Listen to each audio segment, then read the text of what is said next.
Brutal Barracuda, a Sniper Elite channel.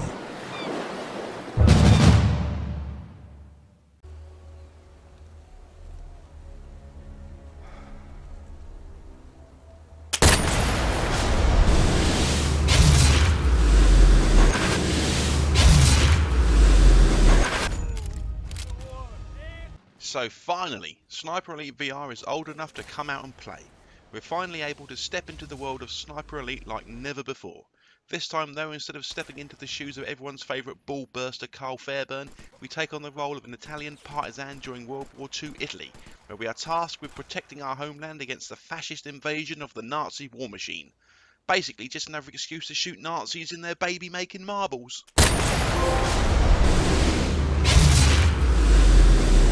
The game starts out at the family home, where we see our protagonist's children and children's children and children's children's children frolicking in the warmth of the afternoon sun, while we, as an old war veteran, recount tales of our daring exploits as we delve ever deeper into our military memoir, or journal as the game prefers to call it, and it's from this book where each mission will begin.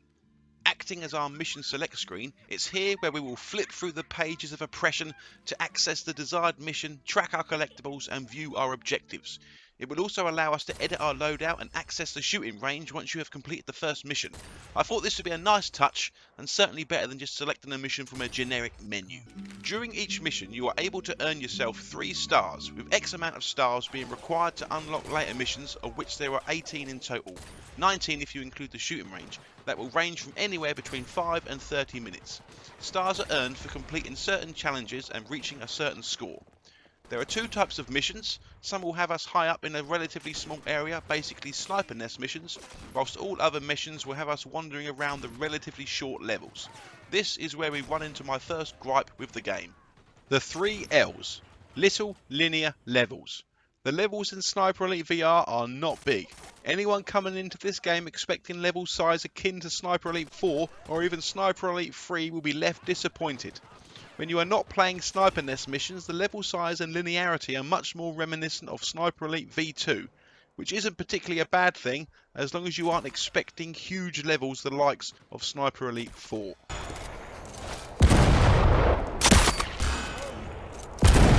The levels themselves are nicely varied, from defending villages to storming bases to naval yards to nighttime sneaking around graveyards. I was never bored, and after finishing each level I was eager to try the next. As you progress through the game and unlock the later levels, the game does open up a little bit more, but nothing that gets anywhere near Sniper Elite 3 size. Certain levels are reused in slightly different ways, padding out the campaign, but only on a couple of occasions. As you wander the levels you will find collectible letters and stone eagles and whatnot, but unfortunately all you do is collect them. You can't even read them, nor is there any kind of menu to view your collectibles. It's a shame and a missed opportunity. Who could forget Berta from the Fishmongers, the saucy little minx? Throughout the level there are plenty of radios that you can interact with and act as your checkpoint saves, and honestly you could argue that there are too many, adding to the game's relative ease. Stealth is a viable option on many missions. Using silenced weapons or timing your shot with the loud flyover of a passing plane or the blast of a naval cannon to mask the sound of your shot will keep you hidden from the enemy. But some basic things missing, like the ability to go prone or hide in bushes, can make stealth in a mission a bit trickier. And if you plan on collecting that elusive platinum trophy, there are instances when this stealth is mandatory. But to be honest, the game feels more arcadey and seems to be geared more towards going loud and blasting anything that moves. Another thing missing from the game are the binoculars, so it's impossible to see how far away a target is in order to calculate your shot properly.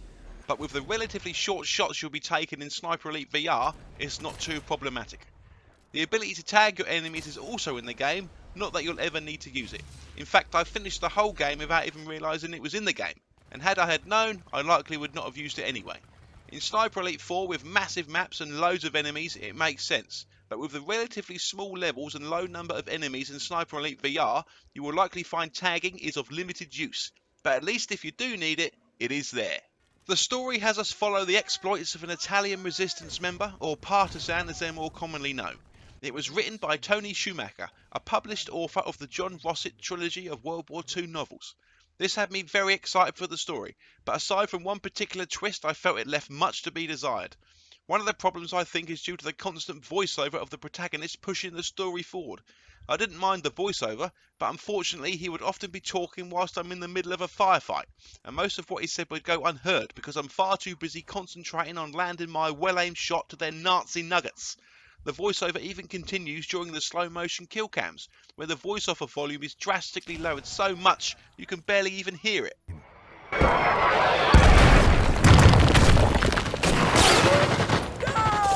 Before I could reach him, Dante was gone. I would mourn later. But first, That brings us nicely onto the kill cam.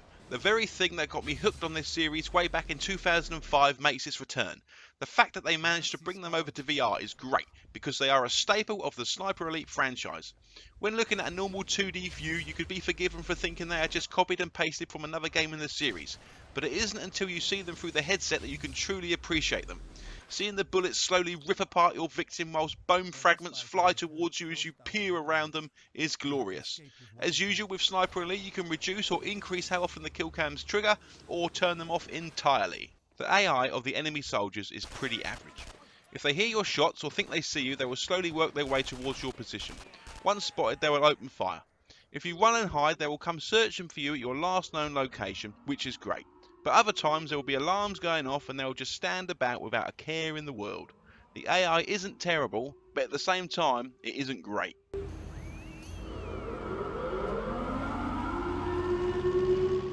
There are 3 difficulties to choose from, which will be very familiar to anyone who has played Sniper Elite before. Cadet is easy. Wherever you aim your crosshair, that is where the bullet will go. Marksman is your medium difficulty, which adds bullet drop but gives you a red dot indicating where the bullet will land. And then Sniper Elite difficulty is hard mode, which includes bullet drop, adds wind, then removes the red dot.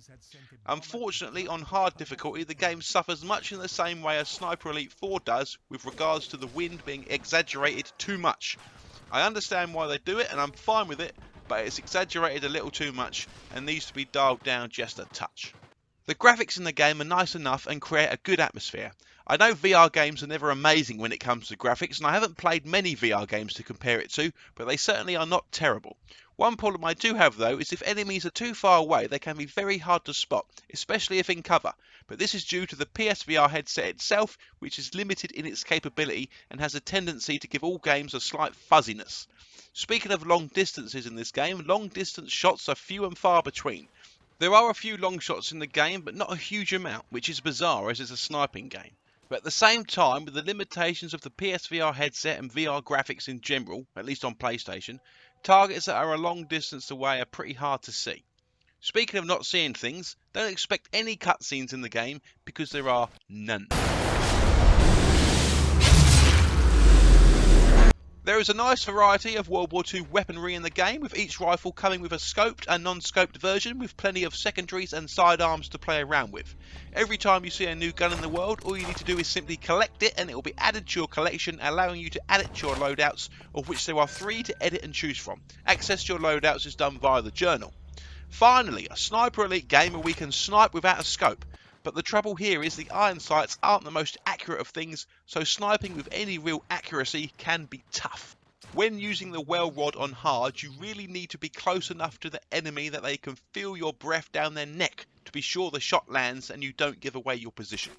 All weapons come with 3 specific challenges to complete in order to master the weapon. Each time you master a weapon, you unlock its mastery skin. Traps make a return, namely the S-mines and trip mines, although in my entire playthrough there were very few instances where I felt the need to use them. TNT also makes an appearance, as do the Panzerfaust, of which there are quite a few dotted around the maps. The game supports 3 different control types, the DualShock 4, the Move controllers and the aim controller. The DualShock and the aim controller work identically. The aim controller just gives you a more realistic feel of holding a rifle, but both are currently plagued by a mysterious drift issue that occurs whilst looking through the scope. Multiple times every mission, when aiming down the scope for a few seconds, the barrel of the gun will drift either left or right a small amount, but just enough to make it very hard to land even the simplest shot. I managed to finish the entire game using the aim controller, but my experience really was tainted by this issue. An issue that I thought only applied to the aim controller until I tried out the DualShock controller and found the exact same thing occurs. It requires constant shaking of the controller or holding of the options button to rectify it for just a moment before it starts to drift again. Rebellion are currently hard at work fixing and patching things, so hopefully it won't be too long before this drift issue is fixed. The move controllers, on the other hand, are the most immersive. Whether it's pulling back the bolt after each shot, grabbing ammo from your pouch, pulling a pin from a grenade before throwing it, or interacting with ladders and levers, the move controllers are certainly the most involved. Which is great. Just the process of lifting the bolt, pulling it back, pushing it forward and lowering it is a truly satisfying moment in the game and really makes me feel as though I'm cocking a rifle. But it all falls apart when trying to move. Movement with the move controllers is a tricky ordeal and one that takes time to master. This is due to the lack of analog sticks on the move controllers. Seriously, whose bright idea was that? Rebellion and Just Add Water have tried to make the best of a bad situation, but it's just frustrating trying to navigate the world with the move controllers, which is a shame because you miss out on a lot if you don't use them. For me, the easiest way to play is with the DualShock controller because of the familiar button layout, but the aim controller is without a doubt my favourite way to play. The feeling of bringing the aim controller up to your face to peer down the scope has been executed incredibly well and feels great. Having to then close one eye and hold your breath in real life to make the shot as accurate as possible has never made me feel more like Private freaking Jackson in my life. My shield, and he in whom I trust.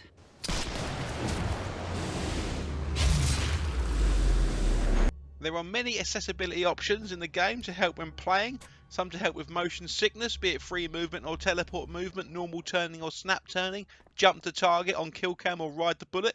There's plenty of options to help with motion sickness. Personally, I had all the free movement and riding the bullet options turned on and it did make me feel pretty sick. But after a couple of travel sickness pills, I was good to go. Other options include press and hold or toggle for grabbing items, along with colourblind settings, so top marks for accessibility. The game consists purely of a single player campaign which I finished in around the 6-hour mark on normal difficulty. There is no survival, co-op or multiplayer to speak of. The game does include leaderboards for each of the difficulties and missions and your rank depending on your score at the end of a mission, so you can compete with friends in that regard. Hello, darkness, my old friend. As a huge fan of the Sniper Elite franchise, it's hard not to compare Sniper Elite VR with other games in the series, so just be aware that this is a fairly watered down version of Sniper Elite. But don't let this put you off. There is a ton of fun to be had with this game. Despite its issues, I have really enjoyed my time with it and I certainly hope to see a sequel in the future. Now that Rebellion and Just Add Water have a solid foundation to start from instead of starting from scratch, I believe a Sniper Elite VR 2 has the potential to be amazing. Now, would I say run out and buy a VR headset because this is a system seller? Unless, like myself, you're a huge Sniper Elite fan, absolutely not. But if you already have a VR headset, plus the fact that the launch price is a hugely reasonable £25, I absolutely cannot recommend this game enough. There was a lot of fun to be had with it, and I truly hope we get to see a sequel in the future. Thanks so much for watching. Hit that like button if you enjoyed this video, it really does help the channel to grow. This is a dedicated Sniper Elite channel, so hit the subscribe button to be kept up to date on all things Sniper Elite, and I'll see you guys in the next video!